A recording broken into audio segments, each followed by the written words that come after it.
Every year, on one exact day, the sun touches this ancient pyramid, and a serpent begins to appear, not made of stone, not made of blood, made of light. Triangles of shadow locked together, sliding down the staircase, connecting with the serpent's stone head waiting at the base.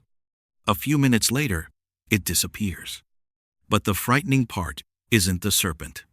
It's the fact that it appears on the exact day, at the exact time, for more than 1,000 years. And if you think that's just a coincidence, then you still don't know what this pyramid really is. The structure you just saw stands at Chichén Itzá in the northern Yucatan Peninsula of Mexico.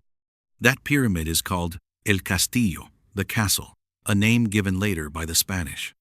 But its original name is the Temple of Kukulkan, dedicated to the feathered serpent god, Kukulkan. Standing about 79 feet tall, with 4 nearly perfectly symmetrical sides and positioned at the very center of the ancient city, it is the most powerful symbol of authority in Chichén Itzá. And for centuries, people didn't just come here to pray. They came to witness time in motion. Let's explore the most fascinating truths about Chichén Itzá. 365 steps when time is frozen in stone. If you stand before El Castillo and count each step, you'll find that each side has 91 steps. 91 times 4 sides, plus the platform at the top where the temple stands. Total 365. Sound familiar? 365 days. 1 year. That number is not accidental. The Maya didn't just build a pyramid. They built a massive calendar. Every step you climb is a day of the year. And here's what's interesting. This pyramid has no front side. All 4 sides are identical because time has no preferred direction. It cycles, just like the way the Maya saw the world. But if it were only 365 steps, that would just be a number. What makes this structure unsettling is the way sunlight makes time move. The serpent of light, twice a year during the spring and fall equinox. The sun doesn't just shine on El Castillo. It draws something. When sunlight strikes the edges of the northern staircase, triangles of shadow begin to form, piece by piece, linking together, creating a long zigzag pattern. That pattern stretches down the staircase to a carved stone serpent head waiting at the bottom for more than 1,000 years. For a few brief minutes, the full serpent appears. No smoke, no mirrors, no modern technology, just the sun and a design so precise it's almost unsettling. The god Kukulkan, the feathered serpent, is not fully carved into stone. He is activated by light. What does that mean? It means the Maya didn't just build a temple to worship a god. They made the god appear on command. And once you understand that, you begin to wonder, if they could control light, what else were they controlling? The sound of a sacred bird. Now try something simple. Stand in front of El Castillo and clap your hands. You won't just hear an echo. The sound hits the stone steps, reflects back, and transforms into something unusual. High, sharp, brief. Researchers have documented that this echo closely resembles the call of the Quetzal, a sacred bird in Maya culture. Here's the strange part. If you speak normally, the effect isn't nearly as clear as when you clap, which means the staircase itself filters sound in a very specific way. This pyramid wasn't designed only to be seen. It was designed to be heard. Light creates the serpent. Sound creates the sacred bird, both tied to divine symbolism. So the question becomes, is all of this coincidence? Or were the Maya truly programming stone in ways we still don't fully understand. A pyramid. Inside a pyramid. If you think El Castillo is only what you see, it's not. Archaeologists discovered something remarkable inside. This is not the original structure. El Castillo was built on top of at least 2 older pyramids, like a stone Russian nesting doll. Each generation didn't demolish the previous structure. They wrapped it, encased it, preserved it inside. What does that mean? The center of power never moved. Only its outer shell evolved with time. Deep within, an older temple still rests in darkness. Today, those inner chambers are closed to the public for preservation, which means when you stand before El Castillo, you're only seeing the outermost layer of a multi-layered history. And maybe the most fascinating part isn't what appears in the light. It's what remains hidden inside. Kukulkan, when light becomes power. El Castillo is actually the temple of Kukulkan. Kukulkan, the feathered serpent, a being of earth and sky.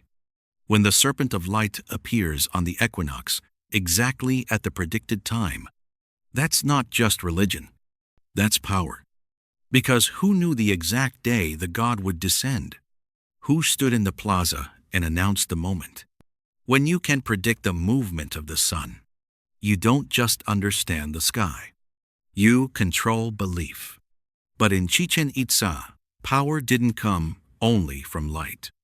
It also came from somewhere deeper, where there are no steps, only dark water, and offerings sinking to the bottom. The sacred cenote.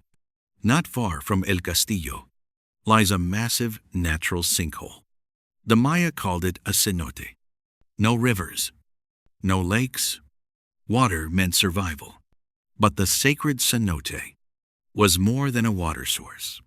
When archaeologists dredged its depths in the early 20th century, they found gold, jade, jewelry, weapons, and human remains. These objects did not fall by accident. They were offerings. Because to the Maya, water didn't just sustain life. It was a gateway to the gods. And if you already had a pyramid controlling light, rituals shaping belief, you also needed a way to connect with the sky in another way. Not through water, through the stars. El Caracol, where they watched the sky. Among the square stone structures of Chichén Itzá stands a circular building unlike the rest. The Spanish called it El Caracol, the snail, because the interior staircase spirals upward. But this wasn't for sightseeing. Research suggests its windows and alignments correspond to astronomical events, especially the cycles of Venus, a celestial body linked to war and ritual in Maya cosmology. Which means they weren't just observing the sky. They used it to choose when to act. The pyramid connects to the sun. The cenote connects to water. El Caracol connects to the stars. And when all of these elements converge in one place, you begin to ask, was this city truly only Maya? Or did it carry the imprint of another civilization? Maya, Toltec, a city not purely Maya. Look closely at Chichén Itzá, and you'll notice something different. Warriors carved into columns. Serpent imagery in Central Mexican style. Architectural details unlike classic Maya cities. Scholars call this the Maya-Toltec interaction. But how did it happen? Invasion? Migration? Political alliance? There's no absolute answer. What we know is this. Chichén Itzá was no longer purely Maya. It was a redefinition of power. And the clearest sign of that shift isn't carved into walls. It lies inside the temples. A figure lying on its back, hands holding an invisible offering, as if waiting for something to be placed upon it. Chakmul, the silent intermediary. Inside certain temples stands a strange figure, a man lying on his back, holding a bowl-like tray on his stomach. This is chakmul. The tray is not decorative. It receives offerings. And archaeological evidence suggests that some of those offerings were tied to rituals not meant for the faint of heart. Chakmul is not a god. He is the bridge between humans and the divine. Placed beside the calendar pyramid, the Serpent of Light, the Venus Observatory, you begin to understand. Chichén Itzá was engineered to shape belief. But there was one belief about the Maya that the modern world got completely wrong. 2012, what did we misunderstand? In 2012, the world believed the Maya predicted the end of the world. People looked at their calendar, looked at Chichén Itzá, and assumed a civilization that understood the heavens so deeply must have foreseen something catastrophic. But 2012 was not the end. It was the completion of a time cycle, like December 31st. Not the end of the world, just a turning of the page. The irony? A civilization obsessed with time was misunderstood because of time. And when you look again at El Castillo, 365 steps forming a year. The Serpent of Light appearing on cue, sound echoing like a sacred bird. You start asking, is this coincidence? Or was El Castillo never just architecture, but a deliberate design to turn stone into time? Today, you didn't just see a pyramid. You saw a time machine carved in stone. If you think El Castillo is a breathtaking coincidence of nature, comment, coincidence.